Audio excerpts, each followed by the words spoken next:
জি, আসসালামু আলাইকুম। আমি মোহাম্মদ ফিরোজউদ্দিন, বাংলাদেশ বেসরকারি প্রাথমিক শিক্ষক সমিতি কেন্দ্রীয় কমিটির মহাসচিব এবং একটি আমার বিদ্যালয়ের নাম হযরত শাহজালাল বেসরকারি প্রাথমিক বিদ্যালয়, এটি ওসমানীনগর উপজেলায় খাদিমপুর গ্রামে অবস্থিত। আমি আপনার মাধ্যমে সারা বাংলাদেশকে জানাতে চাই, তৎকালীন ফ্যাসিস্ট সরকারের সময়ে ৩৩,০০০-এর অধিক বিদ্যালয় থাকার পরেও তড়িঘড়ি করে রাতারাত্রি আমাদের যোগ্য বিদ্যালয়গুলোকে বাদ রেখে ২৬,১৯৩টা বিদ্যালয় তারা জাতীয়করণ ঘোষণা করে এবং জাতীয়করণ অন্তর্ভুক্ত করে। কিন্তু আমাদের ক্রাইটেরিয়া সম পর্যায়ের সকল যোগ্যতা থাকার পরেও আমাদের বিদ্যালয়গুলোকে শুধুমাত্র রাজনৈতিক ট্যাগ লাগিয়ে, বিএনপি জামাতের ট্যাগ লাগিয়ে, বিএনপি জামাত আখ্যায়িত করে আমাদের বিদ্যালয়গুলোকে সুকৌশলে বাদ রাখা হয়।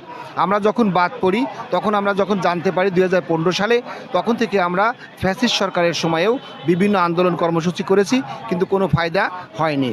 তারপর আমরা ইন দ্য মিড টাইমের গভর্নমেন্ট আসার পরে, বৈষম্য নিরসনের সরকার আসার পরে আমরা আশায় বুক বেঁধে আবারও জাতীয় প্রেস ক্লাবের সামনে বিগত কয়েকটি বার বিভিন্ন আন্দোলন কর্মসূচি করার ফলে গত ৩রা ফেব্রুয়ারি মাননীয় প্রধান উপদেষ্টার কার্যালয় থেকে আমাদের বিদ্যালয়গুলোকে একটা সুনির্দিষ্ট দিক নির্দেশনামূলক মতামত প্রেরণ করার জন্য মন্ত্রণালয়কে ফোর্স করা হয়। কিন্তু মন্ত্রণালয় সেক্ষেত্রে আবারও তৎকালীন সময়ের মতো আমলাতান্ত্রিক জটিলতা দেখিয়ে তারা তাদের মতো মন গড়া উত্তর প্রেরণ করে, যার পরিপ্রেক্ষিতে আমরা আবারও জাতীয় প্রেস ক্লাবে অবস্থান করি।